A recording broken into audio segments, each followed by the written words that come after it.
जो व्यक्ति किसी दूसरे के चेहरे पर हंसी और जीवन में खुशी लाने की क्षमता रखता है, ईश्वर उसके चेहरे से भी कभी हंसी और जीवन से खुशी कम नहीं होने देता है।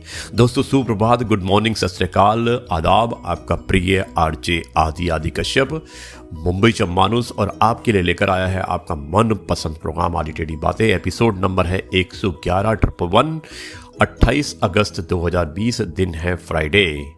दोस्तों मैं आज की शुरुआत करता हूं और अब शुरुआत करने से पहले मैं आपको कहना चाहता हूं, मैं आपको बताऊंगा कुछ अपडेट्स, कुछ कहानी, कुछ कविताएं, कुछ किस्से और कुछ ऐसी बातें जो आपने नहीं सुनी होगी। तो लीजिए चलते हैं और शुरुआत करते हैं आज के कार्यक्रम की। थमती नहीं जिंदगी कभी किसी के बिना, लेकिन ये गुजरती भी नहीं अपनों के बिना। तो दोस्तों अपडेट कुछ इस प्रकार है। 33,10,000 केसेस हो चुके हैं कोरोना वायरस के। 67,151 24 आवर्स में नए केसेस डिटेक्ट हुए हैं। 60,472 डेथ हो चुकी है और 1069 24 आवर्स में जो डेथ हुई हैं उसके नंबर्स हैं।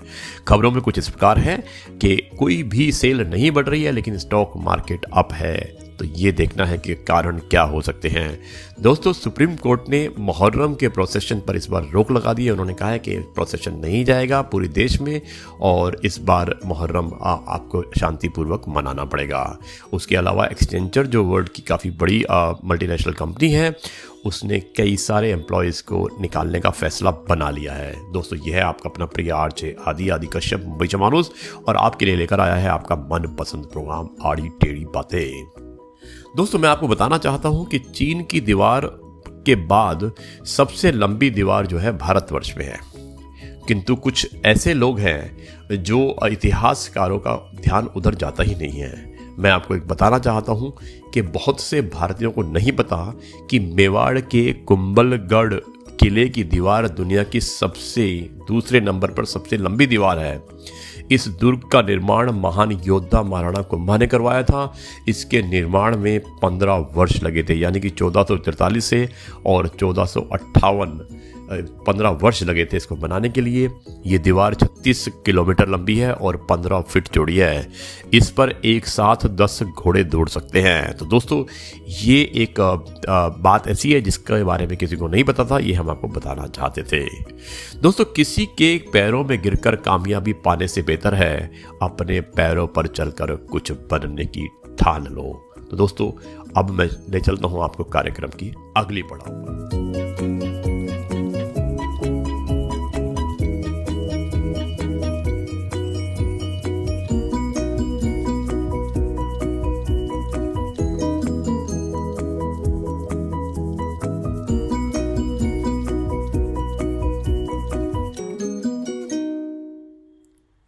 दोस्तों अब मैं आपको स्वर्ण मंदिर में जो आदि ग्रंथ है गुरु ग्रंथ साहिब, उसकी स्थापना दिवस से 27 अगस्त को थी, यानी कि कल, और 1604 में इसकी स्थापना हुई थी, उसके बारे में मैं आपको कुछ तथ्य बताना चाहता हूँ। दोस्तों गुरु ग्रंथ साहिब सिख धर्म का पूजनीय पवित्र ग्रंथ है। इस ग्रंथ को आदि ग्रंथ के नाम से भी जाना जाता है। अमृतसर के श्री हरमिंदर साहिब में 27 अगस्त 1604 को गुरु ग्रंथ साहिब की स्थापना की गई थी। गुरु ग्रंथ साहिब का संपादन सिख संप्रदाय के 5वें गुरु श्री अर्जुन देव ने किया था। गुरु ग्रंथ साहिब जी का पहला प्रकाश 16 अगस्त 1604 को हरमिंदर साहिब अमृतसर में हुआ था और 1705 में दमदमा साहिब में दशमेश पिता गुरु गोविंद सिंह जी के गुरु तेग बहादुर जी के 116 शब्द जोड़कर इसको पूर्ण किया था। इसमें कुल 1430 पृष्ठ हैं। दोस्तों गुरु ग्रंथ साहिब में मात्र सिख गुरुओं के ही उपदेश नहीं है, उसके अलावा 30 अन्य हिंदू संत और अलग धर्म के मुस्लिम भक्तों की वाणी भी सम्मिलित है। इसमें जहां जय देव जी और परमानंद जी जैसे ब्राह्मण भक्तों की वाणी है, वहीं जाति पाति के आत्महंता भेदभाव से ग्रस्त तत्कालीन हिंदू समाज की विभिन्न जातियों के प्रतिनिधि दिव्य आत्माओं जैसे कबीर, रविदास, नामदेव, सैण जी, सघना जी, छिवा जी और धन्ना की वाणी भी सम्मिलित है। पांचों वक्त नमाज पढ़ने में विश्वास रखने वाले शेख फरीद के श्लोक भी गुरु ग्रंथ साहिब में दर्ज है। अपनी भाषीय अभिव्यक्ति, दार्शनिकता, संदेश की दृष्टि से गुरु ग्रंथ साहब अद्वितीय है। इसकी भाषा की सरलता, सुबोधता, सटीकता जहां जन मानस को आकर्षित करती है, वहीं संगीत के सिरों यानी कि उनके सुरों में और 31 रागों के प्रयोग के आत्म विषयक गूढ़ आध्यात्मिक उपदेशों को भी मधुर व सारग्राही बना दिया है। गुरु ग्रंथ साहिब में उल्लिखित दार्शनिकता कर्मवाद को मान्यता दी गई है। दोस्तों, गुरुवाणी के अनुसार व्यक्ति अपने कर्मों के अनुसार ही महत्व पाता है। समाज की मुख्य धारा से कटकर संन्यास में ईश्वर प्राप्ति का साधन ढूंढ रहे साधकों को गुरु ग्रंथ साहिब सबक देता है।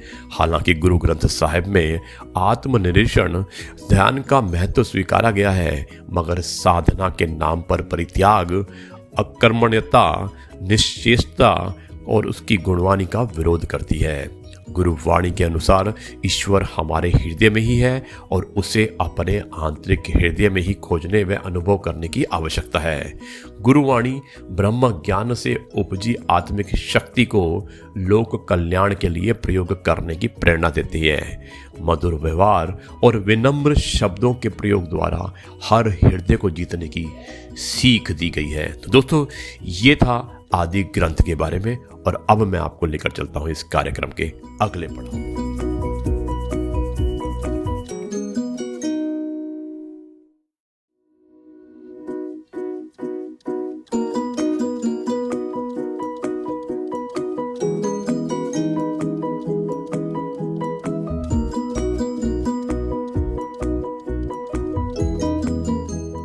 ये दोस्तों, ये है आपका अपना प्रिय आरजे आदि आपके लिए लेकर आया है आपका मनपसंद प्रोग्राम आदि टेढ़ी बातें मुंबईचा मानुस। और अब मैं आपको सुनाता हूँ कुछ एक और कहानी, एक कविता, और मुझे उम्मीद है कि आपको ये भी पसंद आएगा।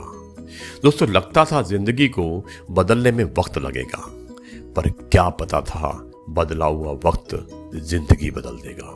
अब मैं सुनाता हूँ एक छोटी सी कविता, और बहुत अच्छी कविता है, और मुझे उम्मीद है कि ये कविता आपको पसंद आएगी। और कविता का शीर्षक है खुशी। बहुत दिन बाद पकड़ में आई थोड़ी सी खुशी, तो पूछा कहाँ रहती हो, कहाँ रहती हो आजकल, ज्यादा मिलती नहीं। यहीं तो हूं, जवाब मिला। बहुत भाव खाती हो खुशी, कुछ सीखो अपनी बहन से, हर दूसरे दिन आती है हमसे मिलने परेशानी। आती तो मैं भी हूं, पर आप ध्यान ही नहीं देते। अच्छा, शिकायत होंठों पे थी कि उसके टोक दिया बीच में ही। मैं रहती हूं कभी आपके बच्चे की किलकारियों में, कभी रास्ते में मिल जाती हूं एक दोस्त के रूप में, कभी एक अच्छी फिल्म देखने में, और कभी गुमकर मिली हूं किसी चीज में, कभी घर वालों की परवाह में, कभी मानसून की पहली बारिश में, कभी गाना सुनाने में। दरअसल थोड़ा थोड़ा बांट देती हूं खुद को छोटे छोटे पलों में, उनके एहसासों में। लगता है चश्मे का नंबर बढ़ गया है आपका, सिर्फ बड़ी चीजों में ही ढूंढते हो मुझे। खैर, अब तो पता मालूम हो गया ना मेरा, ढूंढ लेना मुझे आसानी से अब छोटी छोटी बातों में, अब छोटी छोटी बातों में। तो दोस्तों, ये था वार्तालाप खुशी का, और उनके साथ में जो उनसे सवाल पूछ रहे थे उनका, और खुशी ने बताया कि मैं किस तरह से किस किस रूप में आती हूँ, लेकिन शायद आप मुझे पहचान नहीं पाते हो, लेकिन मैं आपके पास दोबारा आऊँगी और आपको दोबारा पहचानने का मौका दूंगी। तो ये था कविता खुशी। दोस्तों, नारी शक्ति के बारे में बात करते हैं, और उसके बारे में कुछ बहुत अच्छा लिखा गया है, और जो लिखा है मैं आपको बताना चाहता हूं। मैं स्त्री हूं, ईश्वर को भी गर्भ में रखने की क्षमता रखती हूं। मैं ना कोई अबला हूं, ना कोई बेचारी हूं, सृष्टि की जननी हूं। मैं सृजन कुमारी हूं, और मैं ही विध्वंसकारी हूं। हाँ, मैं एक नारी हूं। हाँ, मैं एक नारी हूं। दोस्तों, रिश्ता रखना तो अच्छाई बताते रहो, रिश्ता रखना हो तो अच्छाई बताते रहो, और खत्म करना हो तो सच्चाई बताते रहो।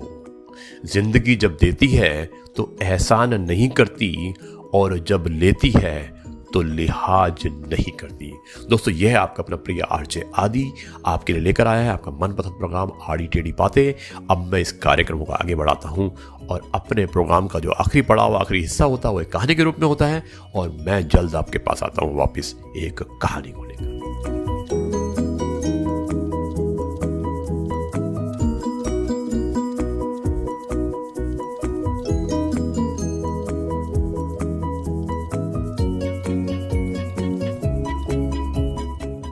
दोस्तों, एक बार फिर आपके सामने हाजिर है आपका अपना प्रिय आरजे आदि कश्यप मुंबई जमानुस, और आपके लिए लेकर आया है एक कहानी। और मुझे उम्मीद है कि ये कहानी आपको पसंद आएगी।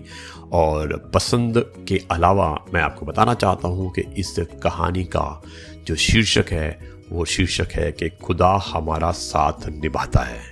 जी हाँ दोस्तों, अब मैं शुरुआत करता हूँ इस कहानी की। एक बार की बात है, संत कबीर जी की कुटिया के पास किसी वैश्या ने अपना कोटा जमा लिया। कबीर जी की कुटिया में जहां सत्संग चलता था, वहीं उस वैश्या के कोठे पर हर समय नाच गाना और उसके ग्राहकों का आना जाना लगा रहता था। रोज रोज के मुजरे से तंग आकर कबीर जी ने उस वैश्या से कहा, सुनो बहना, क्या आप अपना कोठा कहीं और ले जाएंगी? इससे मेरे सत्संग पर असर पड़ रहा है। इस पर वैश्या भड़क कर बोली, अगर आप जाना चाहते हो तो जा सकते हो, पर मैं यहां से नहीं जाऊंगी। कबीर जी बोले, जैसी आपकी मर्जी। अब जब भी उसके कोठे से नाच गाने की आवाज आने लगती तो कबीर जी भी अपना जोर जोर से प्रवचन करने लगते।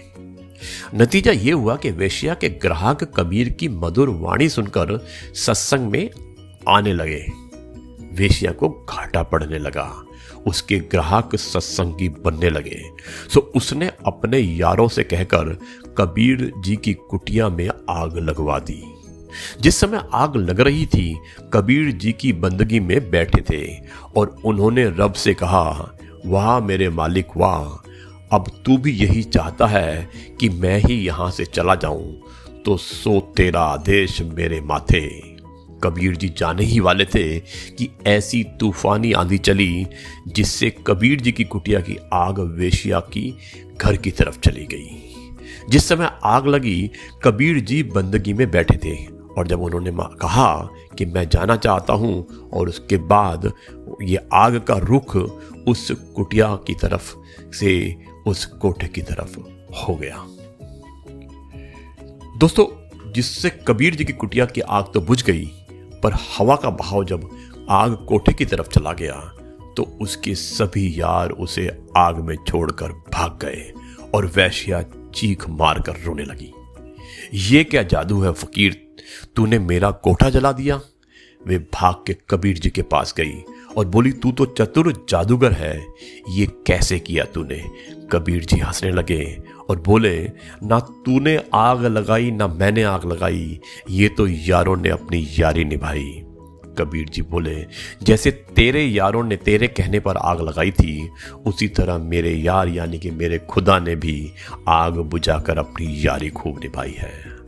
वेश्या को अपनी गलती का एहसास हो चुका था। उसने कबीर जी से पूछा, क्या सच में खुदा हमारा साथ निभाता है?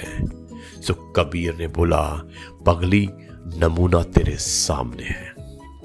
भक्त हमारे पग धरे, तहां धरूं मैं हाथ, सदा संग फिरूं, डोलूं कबहू ना छोड़ूं साथ। जो भी उसकी भक्ति करता है, जिसका वे हाथ एक बार पकड़ लेते हैं, उसके डोलने पर भी उसका साथ नहीं छोड़ते। दोस्तों, ये थी कहानी और मुझे उम्मीद है कि ये कहानी आपको पसंद आई होगी। अब मैं इस कार्यक्रम को आगे बढ़ाता हूं और ये अंतिम पड़ाव है और जिसमें मैं आपको कार्यक्रम समाप्त करने की आज्ञा चाहता हूं। लेकिन उससे पहले कहना चाहता हूं कि दुनिया में 2 पौधे ऐसे हैं जो कभी नहीं मुरझाते, और अगर जो मुरझा गए तो उसका कोई इलाज नहीं। पहला है निस्वार्थ प्रेम और दूसरा है अटूट विश्वास। तो दोस्तों, इन पौधों को संभाल कर रखिएगा। यह है आपका अपना प्रिय आरजे आदि कश्यप मुंबईचा माणूस आपके लिए लेकर आया था आपका मनपसंद प्रोग्राम आड़ी टेढ़ी बातें फ्रॉम मुंबई। एपिसोड नंबर था 111। अब आपसे सभा समाप्त करने की आज्ञा चाहता है और कल आपसे फिर मुलाकात होगी एक नए अपडेट, नए किस्से, नई कविता, नई कहानी और नए सोच के साथ। तब तक के लिए कहता है अलविदा, नमस्कार, जय हिंद, गुड बाय, वंदे मातरम, भारत माता की जय।